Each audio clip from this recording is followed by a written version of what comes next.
اعوذ باللہ من الشیطان الرجیم بسم اللہ الرحمن الرحیم۔ بھائیوں اور بہنوں، نماز کے بعد 40 مرتبہ جو شخص یہ 2 آیات پڑھتا ہے اللہ اس سے راضی ہو جاتا ہے، اور وہ شخص اللہ سے جو مانگتا ہے اللہ تعالیٰ اسے غیب سے عطا فرماتا ہے۔ فرمان الہی ہے، صبر اور نماز کے ذریعے اللہ تعالیٰ سے مدد طلب کرو۔ یہ نماز بہت بھاری ہوتی ہے سوائے ان لوگوں کے جو اللہ پاک سے ڈرنے والے ہیں، اور فرمان مصطفیٰ حضرت جابر رضی اللہ تعالیٰ عنہ سے روایت ہے کہ رسول پاک صلی اللہ علیہ وسلم نے فرمایا کہ بندے اور اس کے کفر کے درمیان فرق صرف نماز کا چھوڑنا ہے۔ بھائیوں اور بہنوں، مصائب و آلام، مصیبتوں اور پریشانیوں پر شکوے کو ترک کر دینا صبر ہے، اور حقیقت یہ ہے کہ صبر کرنا مشکل کام ہے کیونکہ اس میں مشقت اور حوصلے کی ضرورت ہوتی ہے، لیکن اس کا انعام بہت زیادہ ہے۔ صبر ایک عظیم نعمت ہے جو کہ مقدر والوں کو نصیب ہوتی ہے، اور صبر کا دین اسلام میں بہت بڑا مقام ہے۔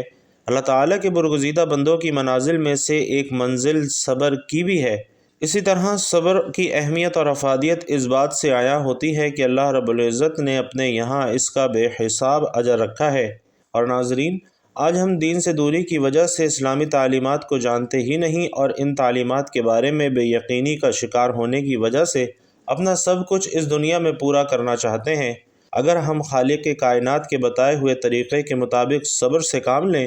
تو ہمارے زیادہ تر مسائل خود بخود ہی حل ہو جائیں گے۔ انسان معاشرے یا خاندان میں جس بھی حیثیت یا عہدے پر ہے، ضروری نہیں کہ وہاں سب کچھ ویسا ہی ہو رہا ہو جیسا وہ چاہتا ہے۔ جب کوئی کام انسان کی مرضی اور منشا کے خلاف سرزد ہو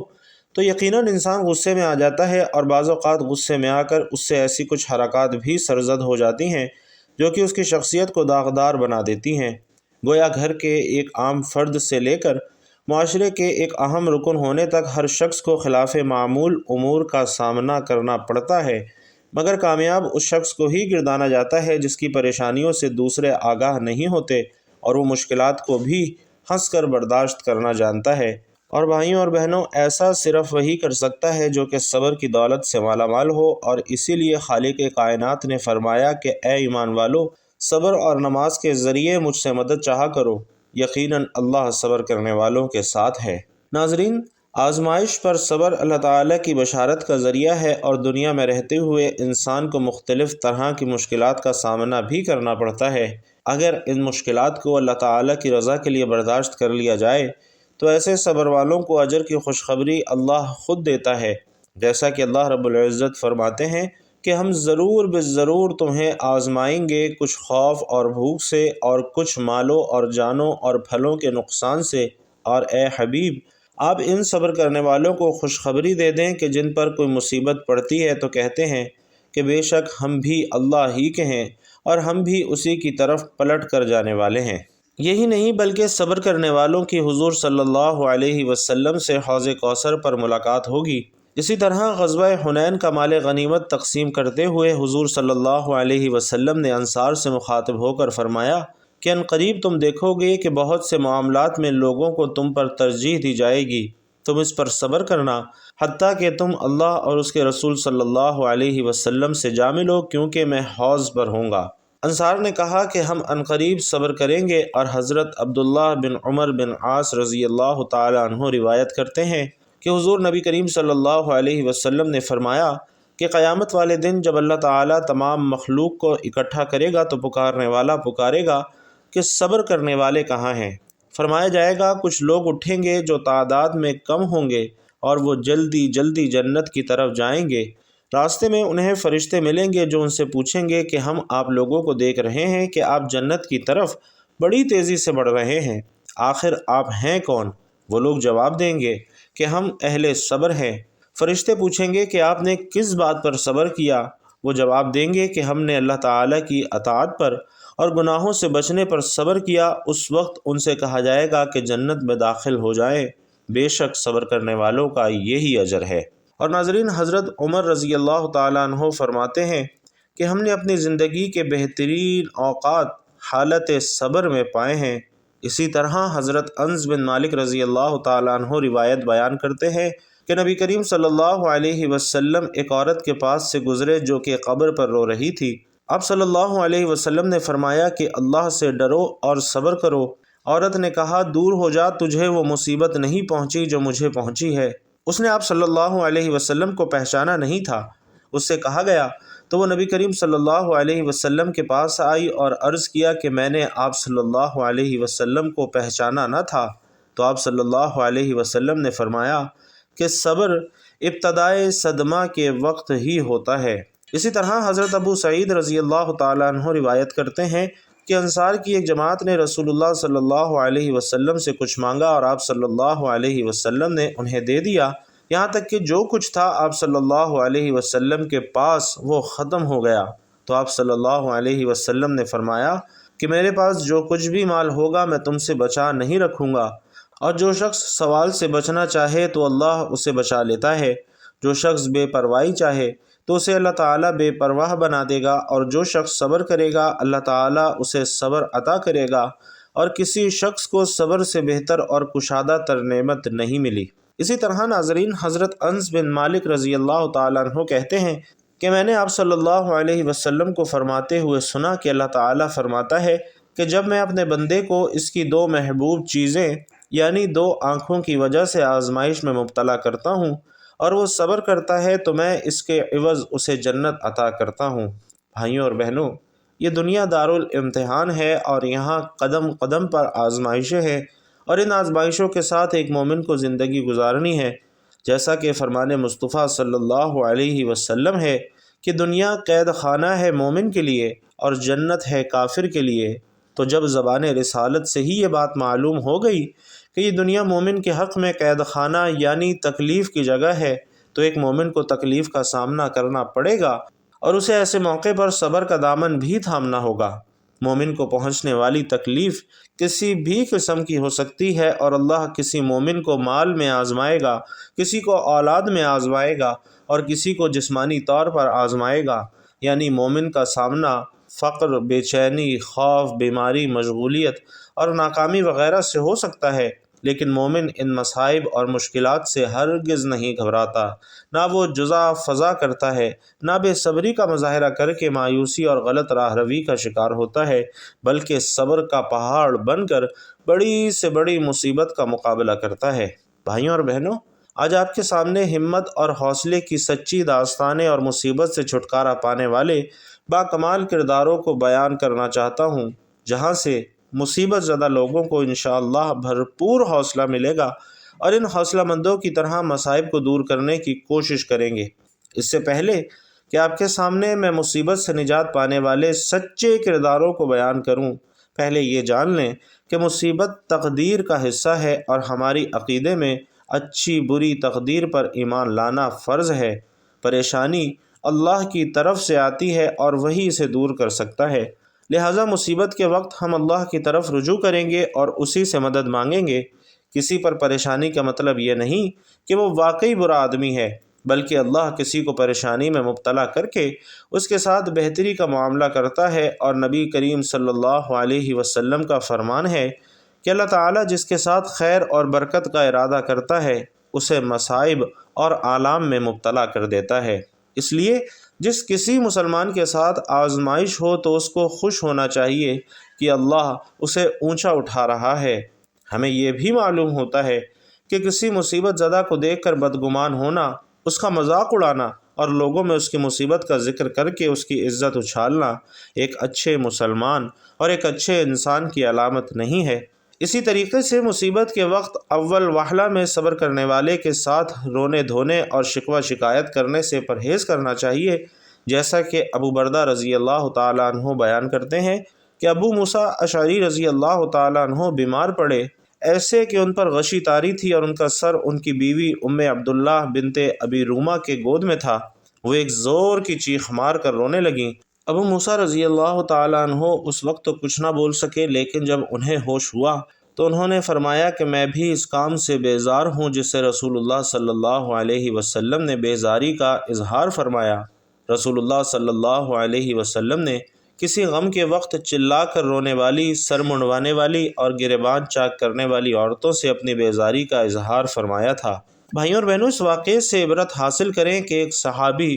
انتہائی تکلیف میں بھی صبر اور ضبط سے کام لے رہے ہیں، اور بیوی کو ایسے عالم میں خود ہی فرمان رسول صلی اللہ علیہ وسلم سنا رہے ہیں تاکہ وہ بھی شوہر کی طرح حکم رسول پر عمل کرے۔ اسی طرح ناظرین، مصیبت اور پریشانی آنے کی دو وجوہات ہیں۔ ایک وجہ انسان کی خود کی غلطی ہے جس کی پاداش میں اللہ بطور سزا مصیبت بھیجتا ہے، جبکہ دوسری وجہ آزمائش ہے، یعنی اللہ تعالیٰ بندوں کے مقام اور مرتبہ بلند کرنے اور متعدد انعام و اکرام کے طور پر انسان پر مصیبت نازل کرتا ہے، جیسا کہ اللہ تعالیٰ کا فرمان ہے کہ تمہیں جو کچھ مصیبتیں پہنچتی ہیں وہ تمہارے اپنے ہی ہاتھوں کے کرتوت کا بدلہ ہے، اور وہ بہت سی باتوں سے درگزر فرما دیتا ہے۔ اسی طرح کسی نے حضرت علی رضی اللہ تعالی عنہ سے پوچھا کہ یا علی، کسی انسان پر آنے والا برا وقت اس کی مصیبت ہے یا آزمائش ہے، یہ کیسے پتہ چلے گا؟ تو حضرت علی نے بہت آسان سا فارمولہ بتایا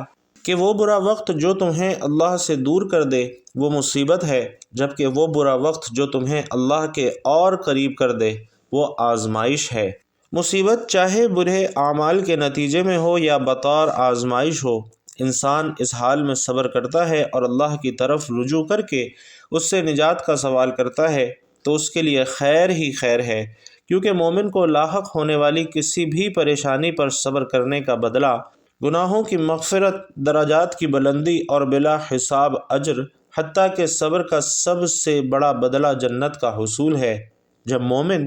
تکلیف پر صبر کے فوائد کو سامنے رکھے گا تو تکلیف پر صبر بھی ہو جائے گا اور تکلیف بھی ہیچ نظر آنے لگے گی۔ اسی طریقے سے سیدنا انس رضی اللہ تعالیٰ عنہ بیان کرتے ہیں کہ رسول اللہ صلی اللہ علیہ وسلم نے فرمایا کہ اللہ تعالیٰ کے نبی ایوب علیہ السلام 18 برس بیمار رہے۔ قریب و بعید کے تمام رشتہ دار بے رخی کر گئے، البتہ ان کے 2 بھائی صبح اور شام ان کے پاس آتے جاتے تھے۔ ایک دن ان میں سے ایک نے دوسرے سے کہا، آیا تو جانتا ہے اللہ کی قسم میرا خیال یہ ہے کہ ایوب نے کوئی ایسا گناہ کیا ہے جو جہانوں میں سے کسی فرد نے نہیں کیا۔ اس کے ساتھی نے کہا کہ وہ کون سا گناہ ہے؟ اس نے کہا، دیکھو 18 سال ہو چکے ہیں، اللہ تعالیٰ نے اس پر رحم نہیں کیا کہ اس کی بیماری دور کر دے۔ جب وہ بوقت شام ایوب کے پاس آئے تو ایک نے بے صبری میں وہ بات ذکر کر دی اور ایوب علیہ السلام نے ان کا الزام سن کر کہا کہ جو کچھ تم کہہ رہے ہو اس قسم کی کوئی بات میرے علم میں تو نہیں ہے، ہاں اتنا ضرور ہے کہ اللہ تعالیٰ جانتا ہے کہ 2 آدمیوں کے پاس سے میرا گزر ہوتا تھا، وہ آپس میں جھگڑ رہے ہوتے تھے اور وہ مجھے اللہ تعالیٰ کا واسطہ دے دیتے اور میں اپنے گھر واپس چلا جاتا تھا، اور اس وجہ سے ان دونوں کی طرف سے کفارہ ادا کر دیتا تھا کہ کہیں ایسا نہ ہو کہ انہوں نے مجھے ناحق انداز میں اللہ کا واسطہ نہ دیا ہو۔ ایوب علیہ السلام قضائے حاجت کے لیے باہر جاتے تھے، اور جب وہ قضائے حاجت کر لیتے تو ان کی بیوی ان کو ہاتھ سے پکڑ کر سہارا دیتی تھی، حتیٰ کہ وہ اپنی جگہ پر پہنچ جاتے تھے۔ ایک دن وہ لیٹ ہو گئے اور ان کی بیوی ان کے انتظار میں رہیں، اور اللہ تعالیٰ نے ان کی طرف وحی کی کہ اپنا پاؤں مارو، یہ نہانے کا ٹھنڈا اور پینے کا پانی ہے۔ ادھر ان کی بیوی کو خیال آ رہا تھا کہ وہ دیر کر رہے ہیں۔ جب وہ واپس پلٹے تو اللہ تعالیٰ ان کی تمام بیماریاں دور کر چکے تھے اور وہ بہت حسین لگ رہے تھے۔ جب ان کی بیوی نے ان کو دیکھا تو پہچان ہی نہ سکی اور ان سے پوچھا کہ اللہ تعالیٰ تجھ میں برکت پیدا کرے، کیا تو نے اللہ کے نبی جو بیمار ہیں انہیں دیکھا ہے؟ اللہ تعالیٰ اس بات پر گواہ ہے کہ جب وہ نبی صحت مند تھے تو تجھ سے سب سے زیادہ مشابہت رکھتے تھے۔ انہوں نے کہا کہ میں وہی ہوں، اب اللہ تعالیٰ نے مجھے شفا دے دی ہے۔ ایوب علیہ السلام کے 2 کھلیان تھے، ایک گندم کا تھا اور ایک جو کا تھا۔ اللہ تعالیٰ نے 2 بدلیاں بھیجیں، ایک بدلی گندم والے کھلیان پر آ کر سونا برسنے لگی اور دوسری جو والے کھلیان پر آ کر چاندی برسنے لگی۔ اس طرح اللہ تعالیٰ نے صحت بھی دی اور مال کثیر بھی عطا کر دیا۔ ایوب علیہ السلام کے متعلق اللہ تعالیٰ نے گواہی دی ہے کہ یعنی ہم نے ایوب کو صبر کرنے والا پایا تو صبر کا انعام انہیں یہ ملا کہ جو مال ہلاک ہو گئے تھے اس کا کئی گنا عطا فرمایا اور بیماری سے نجات دے کر صحت مند بھی بنا دیا۔ ہمیں بھی مصیبت میں صبر کر کے اللہ سے مدد طلب کرنی چاہیے۔ حذیفہ رضی اللہ تعالیٰ عنہ کہتے ہیں کہ جب رسول اللہ صلی اللہ علیہ وسلم کو کوئی کام مشکل اور غم میں ڈال دیتا تو آپ نماز پڑھا کرتے تھے، یعنی فوراً نماز میں لگ جاتے تھے۔ اور اسی طرح ابو ہریرہ رضی اللہ تعالیٰ عنہ بھی روایت بیان کرتے ہیں کہ نبی کریم صلی اللہ علیہ وسلم نے فرمایا کہ ابراہیم علیہ السلام نے سارہ رضی اللہ تعالیٰ عنہ کے ساتھ نمرود کے ملک سے ہجرت کی تو ایک شہر میں پہنچے جہاں ایک بادشاہ رہتا تھا، یا یہ فرمایا کہ ایک ظالم بادشاہ رہتا تھا۔ اس سے ابراہیم علیہ السلام کے متعلق کسی نے کہہ دیا کہ وہ ایک نہایت ہی خوبصورت عورت لے کر یہاں آئے ہیں۔ بادشاہ نے آپ علیہ السلام سے پوچھوا بھیجا کہ ابراہیم، یہ عورت جو تمہارے ساتھ ہے تمہاری کیا ہوتی ہے؟ انہوں نے فرمایا کہ یہ میری بہن ہے۔ پھر جب ابراہیم علیہ السلام سارہ رضی اللہ تعالی عنہا کے یہاں آئے تو ان سے کہا کہ میری بات نہ جھٹلانا، میں تمہیں اپنی بہن کے آیا ہوں۔ اللہ کی قسم، آج روئے زمین پر میرے اور تمہارے سوا کوئی مومن نہیں ہے۔ چنانچہ آپ علیہ السلام نے سارہ رضی اللہ تعالی عنہا کو بادشاہ کے یہاں بھیجا، یا بادشاہ سارہ رضی اللہ تعالی عنہا کے پاس گیا۔ اس وقت سارہ رضی اللہ تعالی عنہا وضو کر کے نماز پڑھنے کھڑی ہو رہی تھیں۔ انہوں نے اللہ تعالیٰ کے حضور میں یہ دعا کی کہ اے اللہ، اگر میں تجھ پر اور تیرے رسول پر ایمان رکھتی ہوں، اور اگر میں نے اپنے شوہر کے سوا اپنی شرمگاہ کی حفاظت کی ہے تو تو مجھ پر ایک کافر کو مسلط نہ کر۔ اتنے میں بادشاہ تھرایا اور اس کا پاؤں زمین میں دھنس گیا۔ عارج نے کہا کہ ابو سلمہ بن عبد الرحمن نے بیان کیا کہ ان سے ابو ہریرہ رضی اللہ تعالی عنہ نے بیان کیا کہ سارہ رضی اللہ تعالی عنہ نے اللہ کے حضور دعا کی کہ اے اللہ، اگر یہ مر گیا تو لوگ کہیں گے کہ اسی نے مارا ہے۔ چنانچہ وہ پھر چھوٹ گیا اور سارہ رضی اللہ تعالی عنہ کی طرف بڑھا۔ سارہ رضی اللہ تعالی عنہ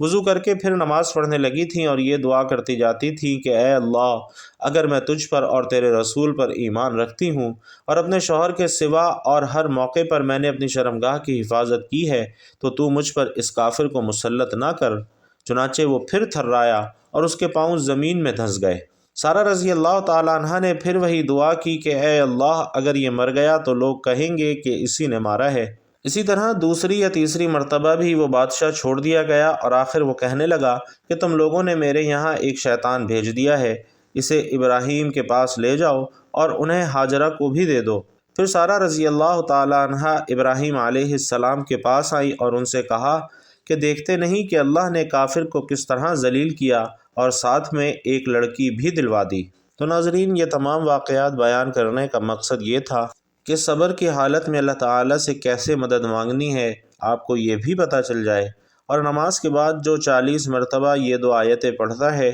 اللہ تعالیٰ اس کے دل کی مرادوں کو پورا کرتا ہے۔ یہ آیتیں پڑھ کر آپ اللہ تعالیٰ سے جو بھی مانگیں گے اللہ تعالیٰ آپ کو ضرور عطا فرمائے گا، اور ان آیات کو پڑھ کر آپ کی تمام حاجتیں پوری ہو جائیں گی۔ ایک روایت میں آتا ہے کہ صبح شام جو بندہ کسی بھی نماز کے بعد یہ آیتیں پڑھتا ہے تو اللہ تعالیٰ اس بندے کے لیے عزت، دولت، رزق اور شہرت کے بند دروازے کھول دیتا ہے۔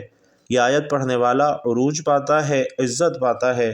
اللہ تعالیٰ اس بندے کو دولت سے مالا مال کر دیتے ہیں، اور اللہ تعالیٰ غیب کے خزانے اس بندے کے لیے کھول دیتے ہیں۔ تو کسی بھی نماز کے بعد، خاص طور پر ظہر کی نماز کے بعد، یہ آیت لازمی پڑھیں۔ سب سے پہلے آپ نے درود پاک پڑھنا ہے، اور درود پاک پڑھنے کے بعد آپ نے یہ 2 آیتیں 40 مرتبہ پڑھنی ہیں۔ یہ آیات سورۃ التوبہ کی آخری آیات ہیں، آپ دیکھ کر بھی پڑھ سکتے ہیں۔ ایک مرتبہ آپ کے لیے تلاوت کر دیتا ہوں، آپ چاہیں تو دیکھ کر پڑھ لیں، چاہیں تو انہیں زبانی یاد کر لیں۔ لَقَدْ جَاءَكُمْ رَسُولٌ مِّنْ أَنفُسِكُمْ عَزِيزٌ عَلَيْهِ مَا عَنِتُّمْ حَرِيصٌ عَلَيْكُمْ بِالْمُؤْمِنِينَ رَءُوفٌ رَحِيمٌ فَإِن تَوَلَّوْا فَقُلْ حَسْبِيَ اللَّهُ لَا إِلَٰهَ إِلَّا هُوَ عَلَيْهِ تَوَكَّلْتُ